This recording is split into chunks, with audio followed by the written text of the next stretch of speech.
Hello guys, BTech first year वाले स्टूडेंटों के लिए जिनका या तो आपका दो ग्रुप होगा, फर्स्ट फिजिक्स ग्रुप और केमिस्ट्री ग्रुप। तो जैसे कि मैं पहले बताता हूँ केमिस्ट्री ग्रुप वालों को। केमिस्ट्री ग्रुप वालों का जो सब्जेक्ट है यम वन। तो यम वन में क्या होता है कि बहुत सारे बच्चों की धाकड़ तरीके से बैक आती है। तो आपको करना क्या है, 3 ही यूनिट पढ़ना है, लेकिन तीनों यूनिट के इम्पोर्टेंट्स टॉपिक खोज लेना है यूट्यूब से। जो इम्पोर्टेंट टॉपिक है उस पर न्यूमेरिकल्स आपको एक बार नहीं करना है, अच्छे से पढ़ना है, फार्मूलों को रट जाना है और उन न्यूमेरिकल को कई बार प्रैक्टिस कर लेना है। तो यूनिट वन तो एकदम अच्छे से करके जाना है। उसके बाद आती है यूनिट थ्री। यूनिट थ्री में कुछ इंपॉर्टेंट टॉपिक हैं और इम्पॉर्टेंट जो टॉपिक हैं उनके न्यूमेरिकल्स अच्छे से सॉल्व करना है। और यूनिट फाइव एकदम तगड़े से पढ़ के जाना। तो आपके मतलब मैथ्स अच्छे से एम वन की मैथ्स अच्छे से हो जाएगी।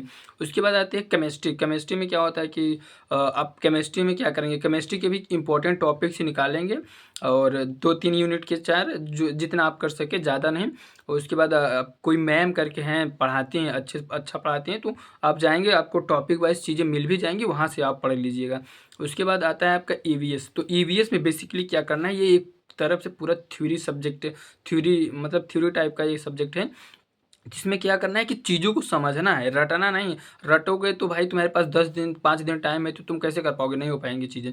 तो आपको जितनी थ्योरी क्या करना है उसको समझना है और जो इम्पोर्टेंट्स हेडिंग्स हैं उनको याद करना है। और जैसे कुछ कुछ में क्या होता है, जैसे एक हेडिंग है, उसकी उसमें कई सारे छोटी छोटी ये हैं, छोटे छोटे पार्ट्स की मतलब हाईलाइटर रहती है ना हेडिंग्स।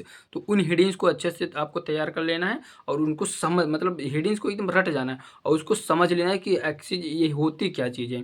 अब फिर आप अपने शब्दों में लिखिएगा, कोई दिक्कत नहीं, लेकिन हिंदी में मत लिखना भाई, इंग्लिश में लिखना। आपकी टूटी फूटी इंग्लिश जो है ये सब डिपेंड नहीं करता है। आपका प्रेजेंटेशन अच्छा होना चाहिए, मतलब लिखना है अच्छे से, काट पीट ज़्यादा नहीं करना है, तो आपको नंबर अच्छे मिलेंगे।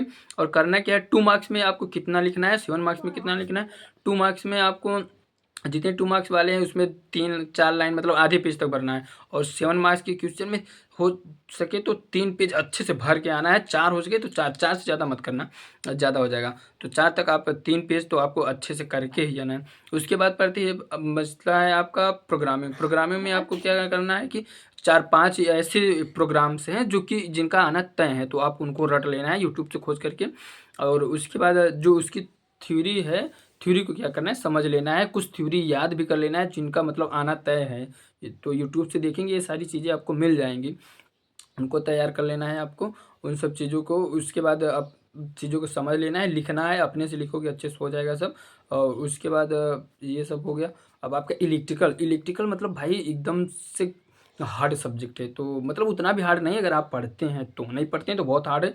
अब इतने दिन में आप कैसे करेंगे, तो आपको न्यूमेरिकल न्यूमेरिकल अच्छे से करके जाना है। जो इंपॉर्टेंट न्यूमेरिकल है उन्हीं को करना है, आपके टीचर्स बताएंगे, नहीं तो आप यूट्यूब पे चले जाइए, उन न्यूमेरिकल को अच्छे से कर लेना है। और यूनिट 5 बिगर पढ़े नहीं जाना है, यूनिट 5 पढ़ के जाना है, बैक आने रहेगी फिर भी नहीं आएगी आपको। यूनिट 1, अगर यूनिट 1 तो पूरा न्यूमेरिकल ही है, न्यूमेरिकल करना ही है। कुछ थ्योरी अगर आप हो सके तो कर लो, लेकिन यूनिट 5 की थ्योरी अच्छे से करके जाना है। बाकी न्यूमेरिकल एकदम धक्काड़े से आता है, न्यूमेरिकल अच्छे से पढ़ के जाना है। अब उसके बाद बात आती है फिजिक्स ग्रुप की। तो फिजिक्स ग्रुप में सबसे हार्ड फिजिक्स है और मैथ्स 2 है।